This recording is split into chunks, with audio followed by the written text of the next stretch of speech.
Assalamualaikum warahmatullahi wabarakatuh. Jumpa lagi dengan saya Freddy Sudaryanto seperti biasa di kasus Jalan Cagak Subang. Malam ini saya akan membahas pihak Polda Jabar sudah melayangkan berkas atau melimpahkan berkas kepada kejaksaan dan itu sudah berlangsung 3 hari kemarin. Ya kurang lebih 3 hari kemarin lah ya. Saya dapat informasi. Dan informasi itu didapat dari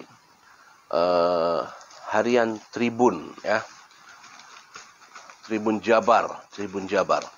Kebetulan saya sudah lama, mungkin bisa dihitung puluhan tahun kayaknya saya tidak membaca surat kabar.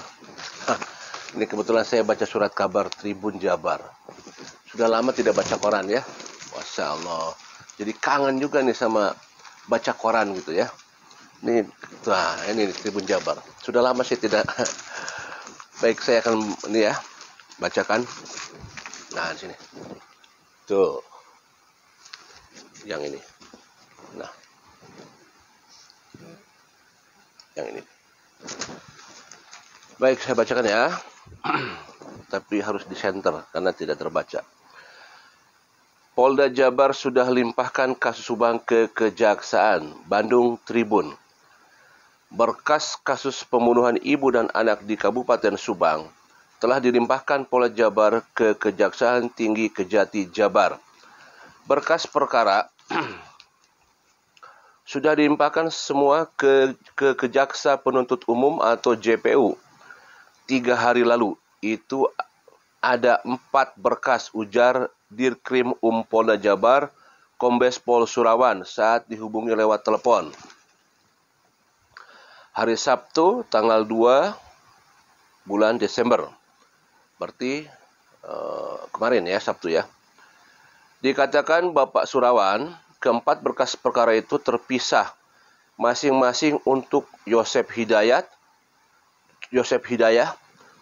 M. Ramdhanu alias Danu, Mimin istri kedua Yosep, serta berkas perkara Arigi dan Abi yang disatukan. Danu 1 berkas, Yosep 1 berkas, Abi dan Arigi 1 berkas, dan Mimin 1 berkas. Oh, Abi dan Arigi 1 berkas ya. Nah, nanti kita cari tahu ini maksudnya gimana ya. Danu 1 berkas, Yosep 1 berkas, Abi dan Arigi 1 berkas, dan Mimin 1 berkas katanya. Saat ini, pihaknya tengah menunggu hasil kajian dari Kejati. Apakah sudah dinyatakan lengkap P21 atau masih ada yang perlu dilengkapi P19? Ada waktu untuk jaksa mempelajari berkasnya dulu. Apakah ada petunjuk yang kurang atau apa? Kalau P19 kita penuhi dulu, ucapnya. Nah, ini bersambung nih. Nah, ini bersambung ke halaman 11 ya. Ini, lama saya ini kangen sama koran ya. Kita lihat di halaman 11. Oke, sambil nyantai sambil ngopi ya. Walaupun ini bukan live streaming, tapi saya anggap aja seperti live streaming aja ya. Oke, kita lanjutkan kembali.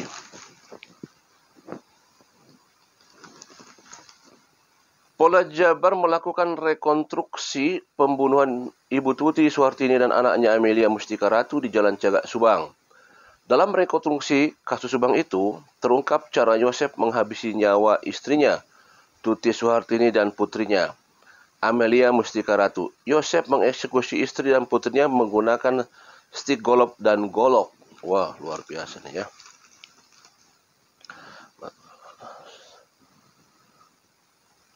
Tiga tersangka kasus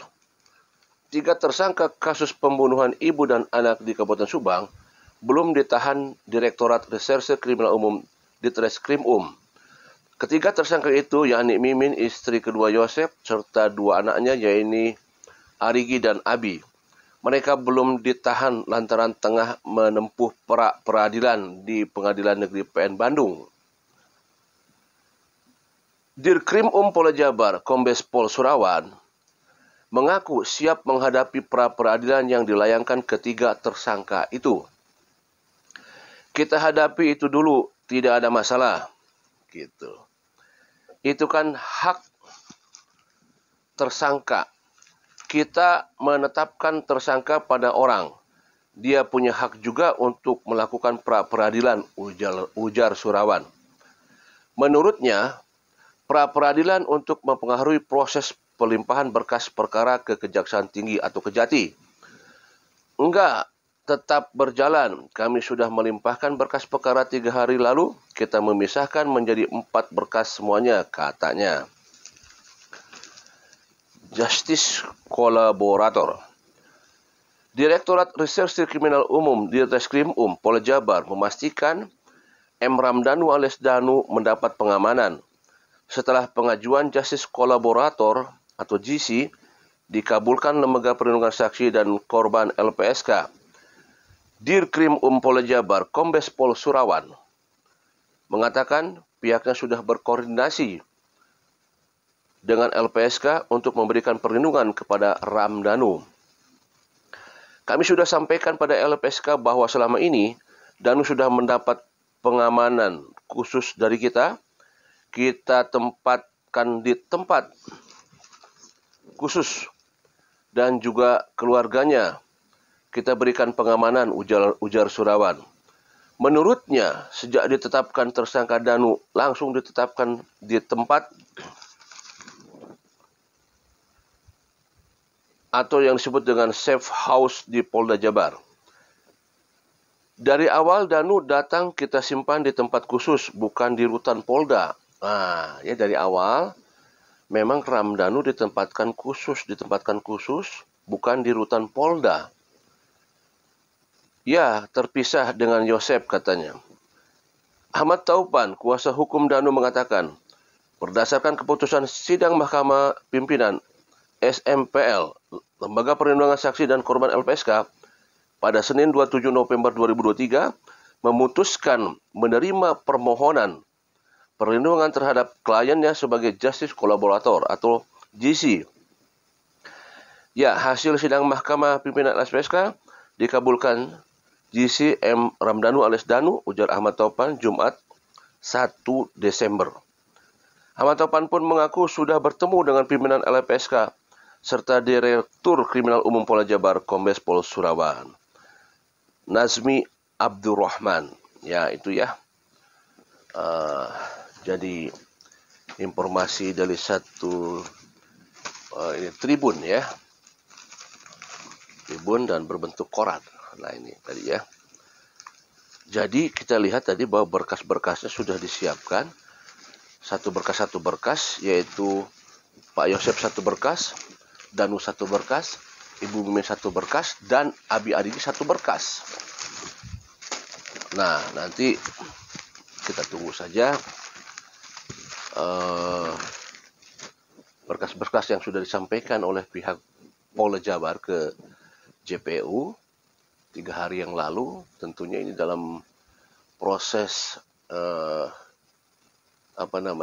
penelitian ya dari pihak kejaksaan atau JPU yang nanti akan ditentukan apakah ini P21 ataukah P19. Kalau P21 berarti berlanjut ke pengadilan. Kalau misalkan berkas itu masih harus dilengkapi, maka P19 dikembalikan dan harus dilengkapi. Nah, kita tunggu itu ya. Ini tapi dengan dilayangkannya berkas kepada pihak kejaksaan, ini bagaimana dengan pra-peradilan? Tadi sampaikan bahwa itu memang hak tersangka untuk meminta pra-peradilan. Kembali lagi, kalau pra-peradilan itu misalkan diterima oleh pihak kepolisian, oleh pihak kejaksaan, ya, pra-peradilan, bagaimana kelanjutannya? Sedangkan perihal di sana adalah masalah sah penentuan tersangka, sah tidaknya. Jadi gini, menentukan tersangka kepada Ibu Mimin, Abi dan Arigi. Nah, ini yang akan dibahas di pra-peradilan nanti. Jadi, apakah mungkin seperti ini ya? apakah ditentukannya tersangka 3 orang ini? Karena makanya yang dihadirkan 3 orang, yang didaftarkan 3 orang. Apakah memang sudah layak untuk dijadikan tersangka? Pasti yang disampaikan adalah apakah ada bukti. Karena untuk bisa mentersangkakan seseorang, harus ada 2 alat bukti yang kuat. Nanti tentunya ini yang akan dipertanyakan.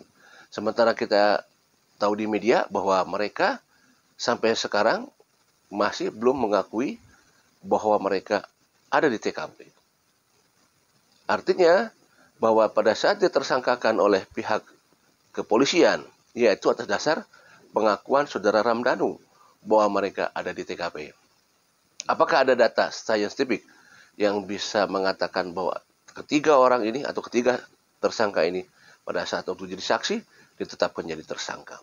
Barangkali ini poin-poin yang akan dibahas seperti itu.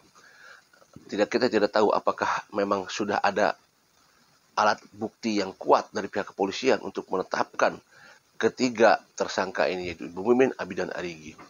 Nah, inilah nanti akan menarik di pra-peradilan besok yang insya Allah akan dilangsungkan 4 Desember.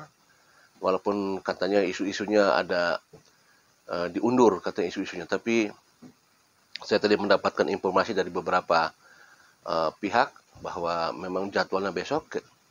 Ada yang mengatakan tunggu saja besok, ada yang mengatakan memang jawaban demikian, dan ada yang mengatakan memang besok akan diperiksa. Saya coba menghubungi yang bersangkutan yang langsung, dan katanya disampaikan besok ada pra-peradilan. Kita tunggu saja pra-peradilan besok, semoga semuanya berjalan lancar. Tujuan kita adalah terungkapnya kasus Subang ini dengan seungkap-ungkapnya, dengan sebenar-benarnya, dan dengan sejujur-jujurnya. Mudah-mudahan tidak ada hal-hal yang membuat kita semua mengerukkan dahi kita. Ya, semuanya kita harapkan jujur.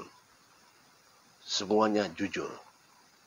Karena masyarakat di sana, masyarakat Indonesia dimanapun berada, menunggu kasus ini bisa terang seterang-terangnya, terang benderang.